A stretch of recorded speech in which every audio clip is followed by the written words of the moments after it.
We chant the four great Bodhisattva vows.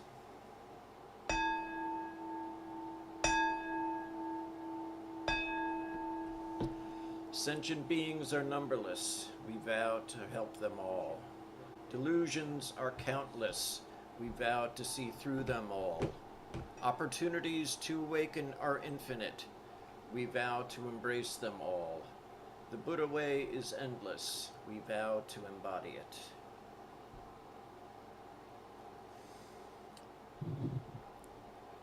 So let's get started with our customary 15 minutes of seated meditation.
we chant the Gatha on opening the sutras.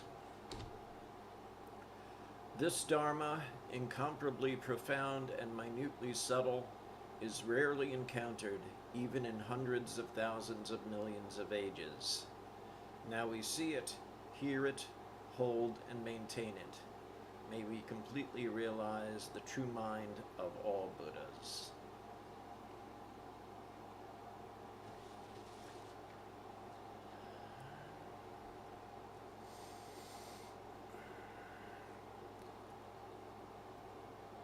Greetings, great Bodhisattvas. How are we this evening? So this talk is going to be called The Other Three Bodhisattva Vows. At the start of every practice session of ours, and at some point in a practice session of many groups, I would assume, I've only been affiliated with a couple, but the four great Bodhisattva vows are chanted. For us, sentient beings are numberless, we vow to help them all, is the first one.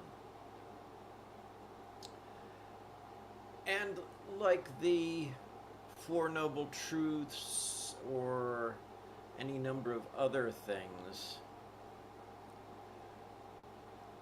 people don't get through the first one. It's like they'll hear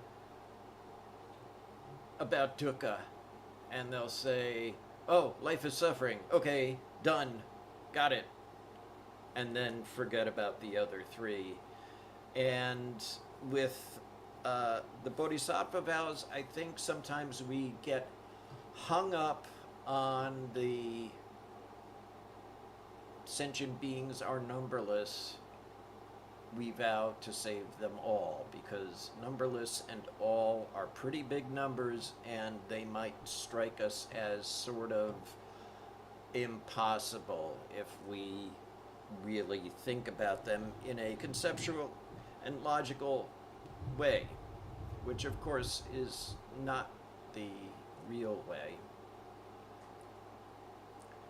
So from the Diamond Sutra, I think it's a good idea to pull from that something called, from chapter 17, defining the Bodhisattva, so we all know what we're talking about.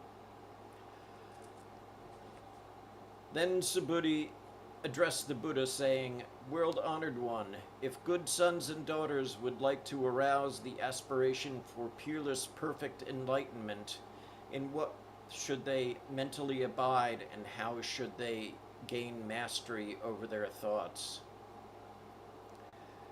The Buddha said to Subhuti, "Good sons and daughters who want to arouse the aspiration for peerless perfect enlightenment should think like this: I will save all beings. Yet when all sentient beings have been liberated, in fact, not a single sentient being has been liberated." And why not?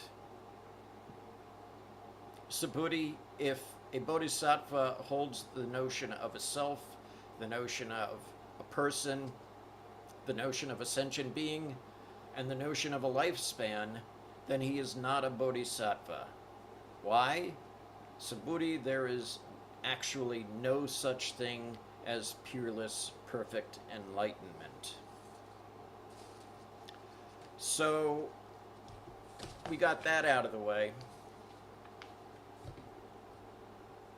But there's those other vows that we chant, and I gathered up a few from various and sundry other Zen centers, and San Francisco Zen Center. Being are numberless, I vow to save them. Delusions are inexhaustible, I vow to end them. Dharma gates are boundless, I vow to enter them. The Buddha way is unsurpassable, I vow to become it. Um, Quantum Zen Center, sentient beings are numberless, we vow to save them all. Delusions are endless, we vow to cut through them all. Excuse me. The teachings are infinite, we vow to learn them all. The Buddha way is inconceivable, we vow to attain it. And that's what we chanted here until our teacher, Andre Tyson Hollow, decided that we would kind of make it a little bit more accessible by using terms like help rather than save. And as the Diamond Sutra tells us, there are no beings to save, there's no saving to be done, no one to do the saving. But how about this other stuff? These other three parts of the vows that we chant. Delusions are inexhaustible. If we sit around and believe all the voices, all the conversations, everything that happens between our ears, that's delusion. That's inexhaustible. That's going to continue on. But we have the aspiration to end them.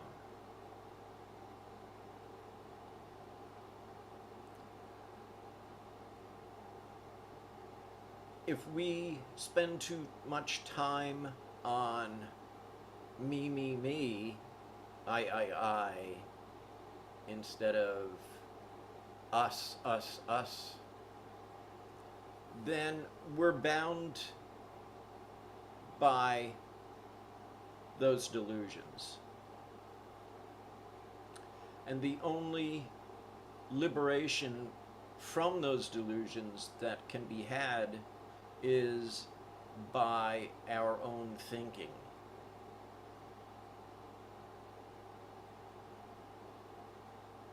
We create our own delusions.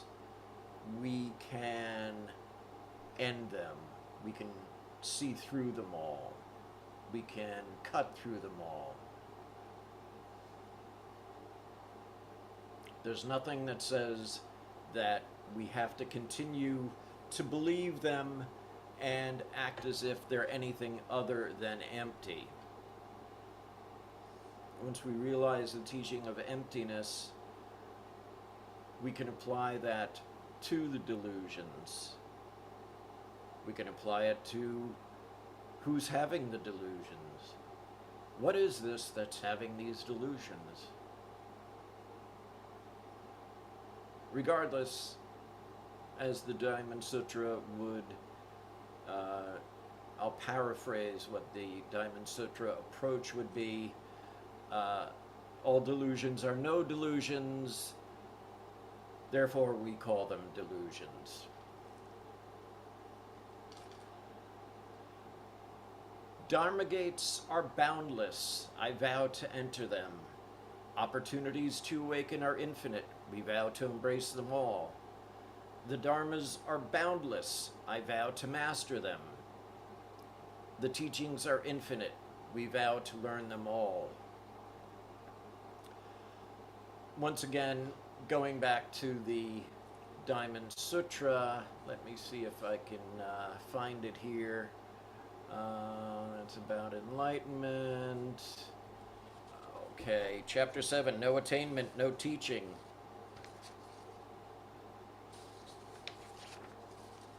Subhuti, what do you think? Does the Tathagata attain peerless, perfect enlightenment? And does he have a teaching that he explains? Subhuti said, as I understand the implications of what the Buddha has explained, there is no determinable phenomenon called peerless, perfect enlightenment. And there is also no set teaching that can be delivered by the Tathagata. Why? The teachings explained by the Tathagata can neither be appropriated nor explained. There is neither a teaching nor a non-teaching. How can this be? All the enlightened sages are distinguished from worldly teachers by unconditioned phenomena. So once again, Dharma teachings. As soon as we conceive of them, as soon as we try and put them into words, we're creating a phenomenon that is, by its very nature, characterized by emptiness. As soon as I think this thought about the Dharma teachings, they're already not the Dharma teachings anymore.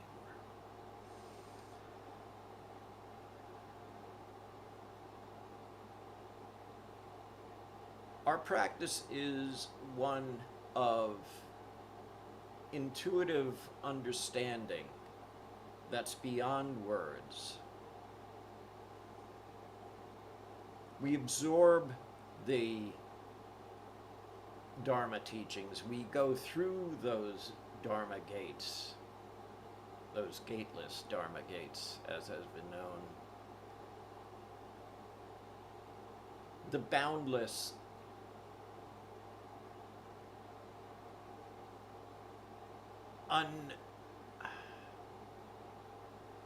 I don't know, I want to come up with some way of saying unfenced in that's not unfenced in, because that doesn't seem to really do much for it. But there are no boundaries around it, hence boundless. Everything we do every day, everyone we come in contact with, every thought we have, gives us the opportunity to awaken. Everything, everything, everything. It's up to us to take advantage of them. Do we get kind of lazy and say, I'll let that opportunity to awaken just slide?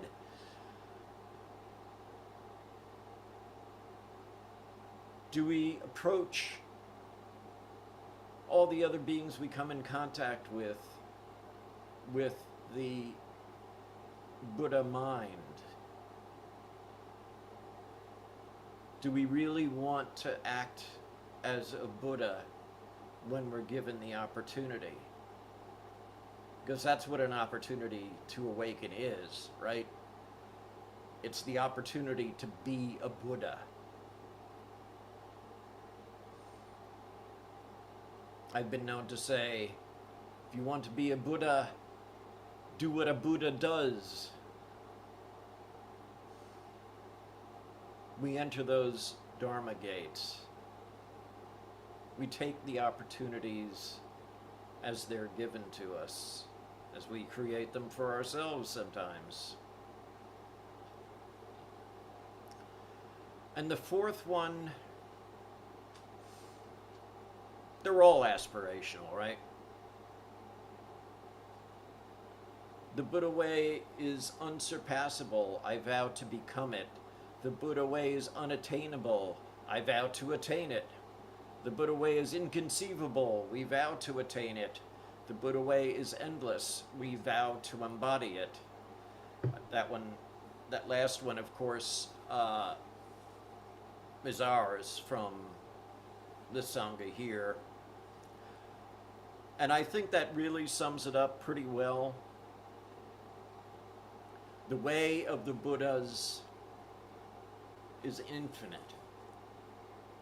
There's no beginning, no end.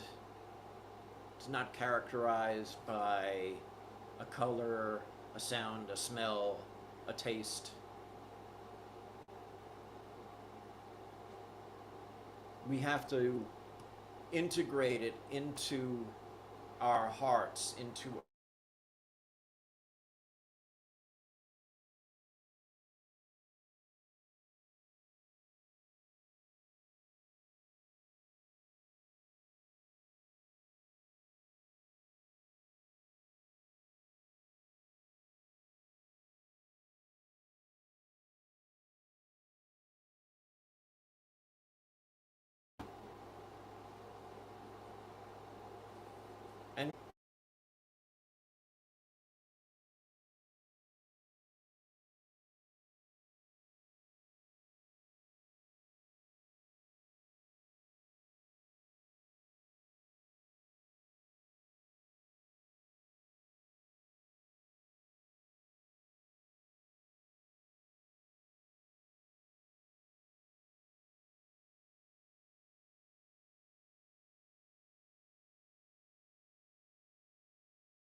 then we're able to save all sentient beings. And that might be as simple as holding the door open for someone or pushing the elevator button when their hands are full of packages and they need to get to a different floor than the one you're going to.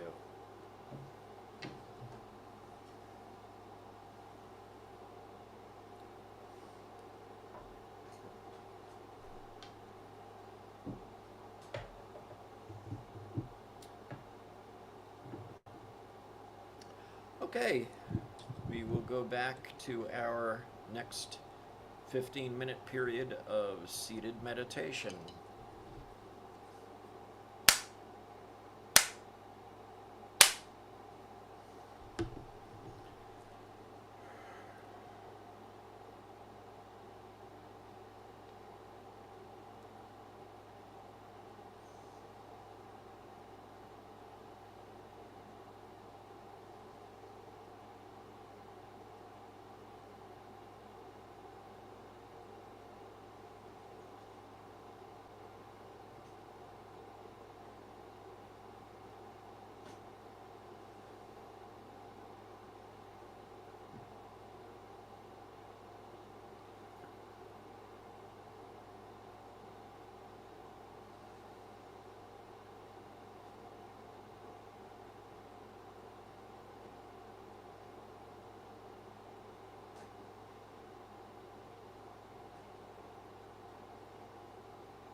We'll chant the Heart Sutra.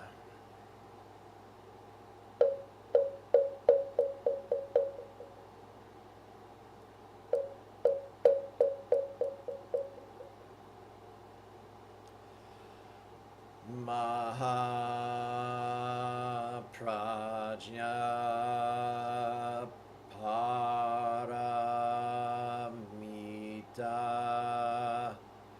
Hridaya Sutra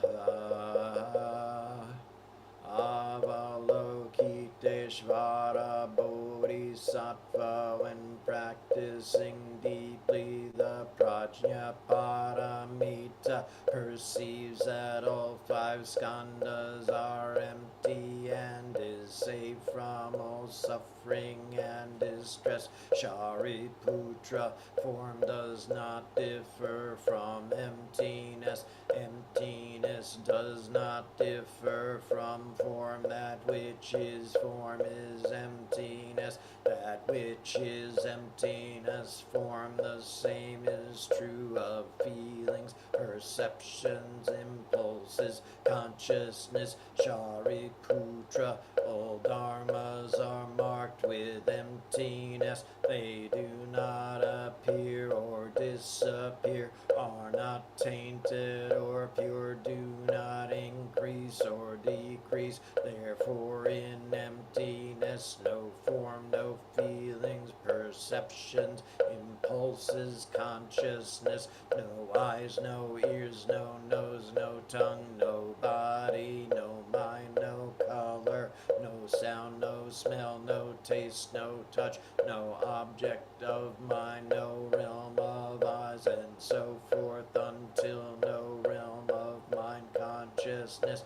no ignorance, and also no extinction of it, and so forth until no old age and death, and also no extinction of them, no suffering, no origination, no stopping, no path, no cognition, also no attainment, with nothing to attain. The Bodhisattva depends on Prajna Paramita, and the mind is no hindrance. Without any hindrance, no fears exist. Far apart from every perverted view, one dwells in nirvana in the three worlds. All Buddhas depend on Prajna Paramita and attain Anuttara Samyak Sambodhi. Therefore know that Prajna Paramita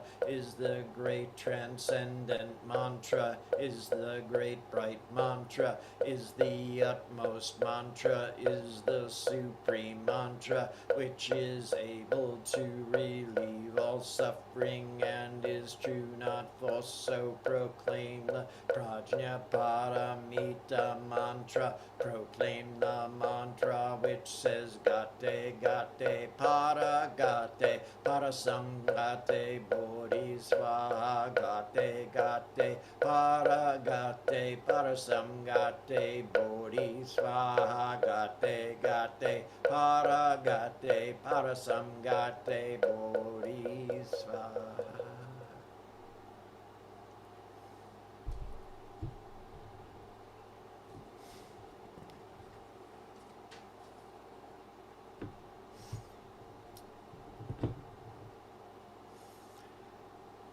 At this point, we will have our dedication of merit.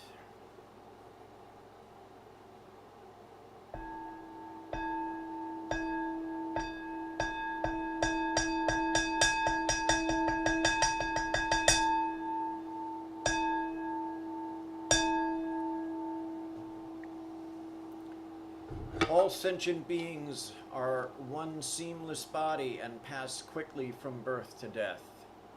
We remember those who cared for us and are gone, those who are ill, those who are at war, who are hungry and who are in pain.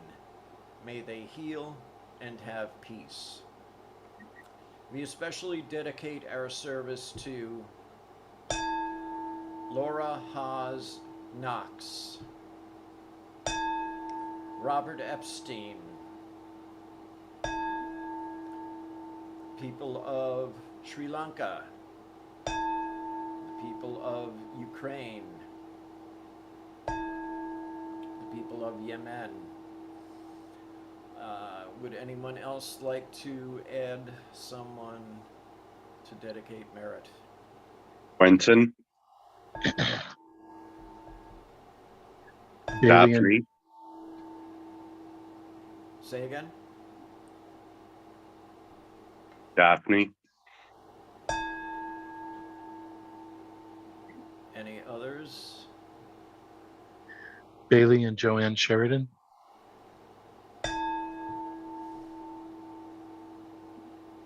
Anyone else?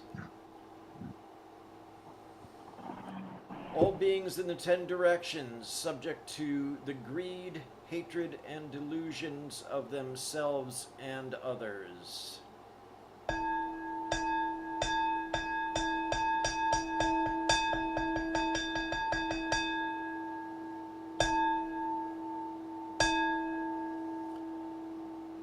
All Buddhas throughout space and time, all honored ones, Bodhisattva Mahasattvas, wisdom beyond wisdom, Maha Prajna Paramita.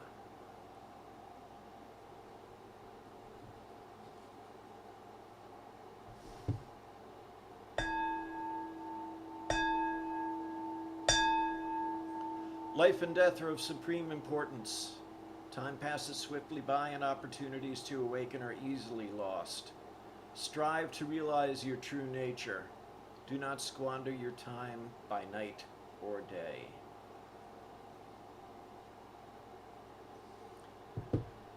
And thank you for coming, everybody.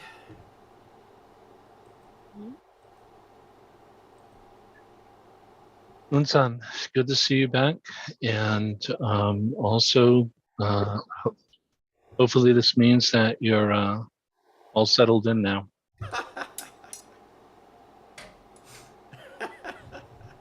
You haven't moved in a while, have you? 20-something years. Yeah, no, okay. Well, you see all those screens back there? Mm-hmm. There's stuff behind them. That sounds like a lesson in the planning. Well, yeah, for whatever planning is worth. But you know Stuff what? behind our plans. In theory, since this house has been in my family since 1947, and any number of relatives have died here, I may never have to move again. How's that for the silver lining? But it's true. If I never have to move again, I will not complain. I may be unpacked by then, too. And if you have ghosts in your drain, you'll at least be related to them. So, Now, the other way to look at this, though, is if you're still not unpacked, then you've saved whoever has to deal with it after you the next step. Right? They can just keep it in the boxes and take it off for an estate sale or something. Yeah. as Monty Python would say, always look on the bright side of life, huh, Briar? That's it. Life's a piece of shit if you look at it. Oh, and that would be shit on a stick for us, right? Definitely. So, you got it.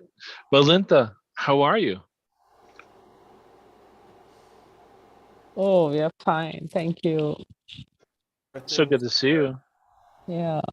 So very good to see you. Conditions improving slightly? Yes. Oh, really? Good. I'm glad to hear that. Are your kids and mother still in Colombo and you're out? Well, actually, you look like you might. Yes, we came home day before Okay. yesterday. I noticed That is so wonderful. that was the dead giveaway. There were curtains and no birds chirping, and the sun was. Missing those birds. Yeah, a little. So, and you, Briar, how are you? You know, situation normal. Yeah. Any new casualties or anything like that? Well, I have an uncle who just had a stroke on Monday in the hospital, so that's the current. We're watching him, but you know, it's the way it works. Uh-huh. Um, yeah, one of these days we're gonna have to do one of those